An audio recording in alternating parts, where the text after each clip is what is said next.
Assalamualaikum warahmatullahi wabarakatuh. Waalaikumsalam warahmatullahi wabarakatuh. Alhamdulillah, hari ini berjumpa lagi dengan saya, Rido Pahlawan, calon guru penggerak Angkatan 10 Kabupaten Penukal Abab Lematang Ilir dari SMA Negeri 3 Tanah Abang. Dan Alhamdulillah hari ini saya dengan rekan saya akan melakukan salah satu langkah atau aksi nyata modul 2.3, yaitu supervisi akademik, dan hari ini kami akan melaksanakan pra-observasi. Setelah itu ada supervisi dan juga pasca observasi.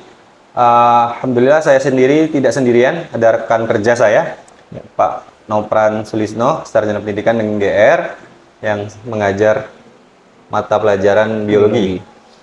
Apa kabar Kak hari ini? Alhamdulillah. Nah, Sehat. ya, hari ini kita akan melaksanakan percakapan, Ya. pra-observasi, bincang-bincang terkait persiapan dari supervisi di kelas ini, Kak. Iya. Oke, baik. Ada beberapa hal yang nantinya ingin saya tanyakan terkait persiapan dalam melaksanakan supervisi. Yang pertama, dalam proses pembelajaran nanti tentunya ada yang namanya tujuan pembelajaran. Iya, benar. Boleh dulu nih dikenalkan dulu ya. Nanti ngajar kelas berapa sih, Kak? Itu mengajar di kelas 11. 11 ya. Kelas 11. Untuk materinya, Kak? Materinya itu tentang sel dan strukturnya ya. Sel dan struktur kelas 11 ya. Kelas 11. Oke. Untuk materi dalam proses pembelajaran tentunya ada tujuan pembelajaran yang ingin kita capai. Ya. Nah, dari materi sel dan struktur itu apa tujuan pembelajaran yang ingin dicapai nanti? Oh iya, baik.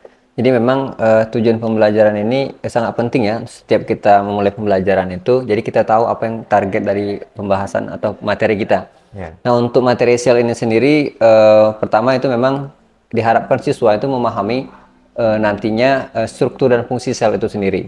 Jadi dia paham tentang mana struktur sel itu bagaimana, kemudian fungsinya bagaimana ya. Berikutnya juga tentang siswa itu diharapkan mampu mengidentifikasi atau mengetahui bagian-bagian sel dan fungsinya. Ya, bagian-bagian sel, organel-organelnya, misalnya bagian-bagian penyusun sel, itu diharapkan siswa itu mampu membedakan atau mengidentifikasinya. Dan yang ketiga itu siswa juga diharapkan mampu menjelaskan perbedaan mana sel hewan, mana sel tumbuhan. Nah, jadi seperti itu ya. Itu tujuan pembelajaran yang ingin kita capai. Oke, jadi dari pembelajaran nanti yang ingin dicapai itu ada 3 Ya. ya, mulai dari struktur, fungsi, Ya. ada bagian dari sel dan fungsinya, dan juga ada perbedaan sel hewan dan sel tumbuhan. Ya, oke, baik. Dari tujuan pembelajaran tentunya nanti ada area itu pengembangan yang hendak dicapai. Ya. Nah, kira-kira dari pembelajaran yang ingin dilaksanakan nanti apa saja area pengembangan yang ingin dicapai dari pembelajaran biologi, yaitu materi sel dan strukturnya ini? Ya, jadi memang kalau untuk pengembangan itu sendiri, kita mengharapkan bahwa siswa itu dengan pembelajaran yang sudah kita desain ini semakin memahami konsep sel itu sendiri. Jadi konsep dasar biologi terkait dengan sel, mulai dari nanti bahas tentang sejarah sel, penemuan sel, kemudian ya struktur sel seperti apa. Nah, jadi semuanya diharapkan siswa mampu memahami konsep itu. Yang kedua juga dari pengembangan ini siswa itu diharapkan semakin meningkat kemampuan dalam mengaplikasikan, menghubungkan antara pembelajaran di kelas ya itu dengan kehidupan sehari-hari. Ya, biasanya saya hubungkan antara di kelas itu misalnya bahas tentang sel, ya ternyata ini salah satu ya ciptaan Yang Maha Kuasa. Misalnya kita lihat ternyata semua makhluk hidup ini tersusun dari sel-sel. Jadi kita bisa memberikan contoh yang di kehidupan sehari-hari seperti itu kan. Dan yang ketiga tidak kalah penting adalah siswa itu diharapkan mampu berpikir kritis. Nah, jadi semakin kritis, kemudian siswa dapat menganalisis materi-materi sel itu sendiri, ya. Jadi kita bisa mengajak siswa agar berpikir mengapa kemudian ada organel ini, mengapa ada organel itu, apa fungsinya. Jadi seperti itu. Bagaimana jika tidak ada inti sel? Bagaimana jika? Jadi kita memancing siswa dengan why, mengapa. Jadi itu analisis seperti itu. Ya, alhamdulillah ya. Jadi dari hal yang sudah disampaikan, tentunya saya memahami ada 3 hal yang luar biasa yang ingin dicapai dalam pengembangan area pengembangannya ya. Em, Terakhir, kira-kira dalam pembelajaran nanti yang ingin kita laksanakan, itu strategi apa yang disiapkan? Itu mulai Ya. dari mungkin penyiapan awal, pembelajaran Ya. inti, dan juga akhir. Baik, untuk strategi sendiri agar pembelajaran itu efektif, memang saya menggunakan media. Jadi menggunakan media yang lebih kepada pemanfaatan teknologi ya, yakni menggunakan model 3D. Jadi siswa itu nanti ditampilkan di PowerPoint Ya.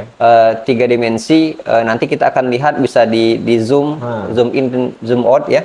Bagaimana penampakan sel secara dekat, bagian-bagiannya itu menggunakan ada aplikasi internet juga berbayar, ada juga versi gratis, tapi itu sangat efektif. Jadi kita bisa mengetahui secara detail bagian-bagian sel.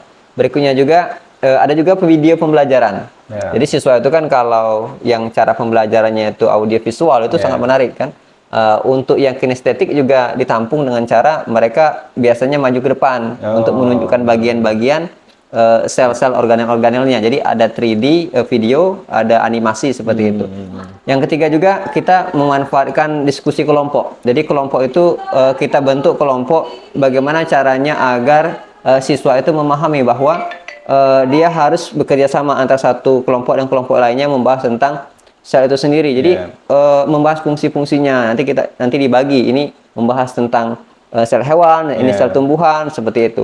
Dan tidak kalah penting strateginya adalah agar kita tahu bisa mengukur kemampuan siswa, keberhasilan atau tidak materi kita harus ada evaluasi.